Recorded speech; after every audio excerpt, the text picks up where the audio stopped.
ഞാൻ സഞ്ജയ് UK സ്കൂളിൽ 2ാം ക്ലാസ്സിലാണ്. കൂട്ടുകാരെ, നിങ്ങൾക്കെല്ലാവർക്കും കഥ കേൾക്കാൻ ഇഷ്ടമാണോ? ഞാൻ ഇന്നിവിടെ പറയാൻ പോണ കഥയുടെ പേരാണ് നന്മയ്ക്കുള്ള പ്രതിഫലം. പണ്ട് ഒരു ഗ്രാമത്തിൽ ഒരു അമ്മയും 2 പെൺമക്കളും ഉണ്ടായിരുന്നു. മൂത്തമ്മയുടെ പേര് റിയെന്നും ഇളയമയുടെ പേര് സെറയെന്നുമായിരുന്നു. ധാരാളം പണം ഉണ്ടായിരുന്നു. ഒന്നിനും ഒരു ബുദ്ധിമുട്ടും ഉണ്ടായിരുന്നില്ല. പക്ഷേ റിയ ഒരു അഹങ്കാരിയായിരുന്നു. അമ്മ പലവട്ടം ഉപദേശിച്ചിട്ടും ഒരു ഫലവും ഉണ്ടായിരുന്നില്ല. എന്നാൽ സാറ ഒരു സൽസ്വഭാവിയായിരുന്നു. അങ്ങനെ ഇരിക്കെ ഒരു ദിവസം വൈകുന്നേരം ഒരു വൃദ്ധൻ വീട്ടിലേക്ക് വന്നു. മഴയുണ്ടായിരുന്ന പാവം തണുത്ത് വിറച്ചാണ് വന്നത്. കണ്ടപാടി റിയ പറഞ്ഞു, ഇവിടുന്ന് ഇറങ്ങിപ്പൊക്കോ, ഇവിടെ ഒന്നുമില്ല. കേട്ട സാറ പുറത്തേക്ക് വന്നു. വൃദ്ധനെ കണ്ടപ്പോൾ സാറയ്ക്ക് അലവ് തോന്നി. അവൾ വേഗം അയാൾക്ക് ആഹാരം വിളമ്പിക്കൊടുത്തു. അപ്പോഴേക്കും നേരം വൈകി. മഴ കോരി ചുരിയാൻ തുടങ്ങി. അപ്പോൾ വൃദ്ധ സാറയോട് ചോദിച്ചു, മോളെ, ഇന്ന് ഞാൻ ഇന്നിവിടെ കിടന്നോട്ടെ? അവൾ അമ്മയോട് സമ്മതമായി. പുറത്തു വന്നു. ഓ, കിടന്നോളൂ. അമ്മ സമ്മതിച്ചു.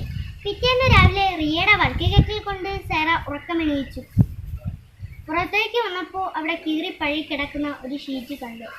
അവൾ മനസ്സിൽ കരുതി, ഇനിയുള്ള രാത്രികൾ എങ്ങനെയായിരിക്കും കഴിഞ്ഞു കൂട്ടുന്നത്? അപ്പൂപ്പൻ ഇതും തേടി വരുമായിരിക്കും. അപ്പോഴേക്കും ഇതിന് പകരം വേറെ ഷീറ്റ് എടുത്ത് വെച്ചേക്കാം, അവൾ മനസ്സിൽ കരുതി.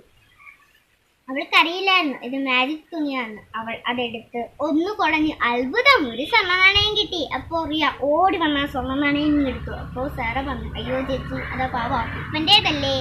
അപ്പോൾ റിയ പറഞ്ഞു, ആരെങ്കിലും കൈ കിട്ടിയ സ്വർണം കൈവിടുമോ? സാറ ഒന്നുകൂടെ കുടഞ്ഞു. അത്ഭുതം, ഒരു സ്വർണ്ണ നാണയം കിട്ടി. അപ്പോൾ റിയയ്ക്ക് മനസ്സിലായി ഇതിലെന്തോ മാജിക് ഉണ്ടെന്ന്. അവൾ അത് അറപ്പോടെ വാങ്ങിച്ചു ഒന്ന് കുടഞ്ഞു. അപ്പോൾ കഷ്ടം, ഒന്നും കിട്ടിയില്ല. അറപ്പൊന്നുമില്ലാതെ സാറ കയ്യിൽ നിന്ന് വാങ്ങിച്ചു ഒന്ന് കുടഞ്ഞു. അത്ഭുതം, ഒരു സ്വർണ്ണ നാണയം കിട്ടി.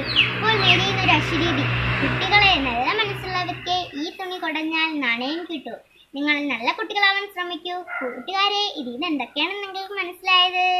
നല്ല കുട്ടികൾ ദൈവം എപ്പോഴും നിങ്ങളുടെ മുമ്പിൽ തന്നെ കാണും. നിങ്ങൾ ഇത്രയും പറഞ്ഞ് ഞാൻ്റെ കഥ അവസാനിപ്പിക്കും. നന്ദി.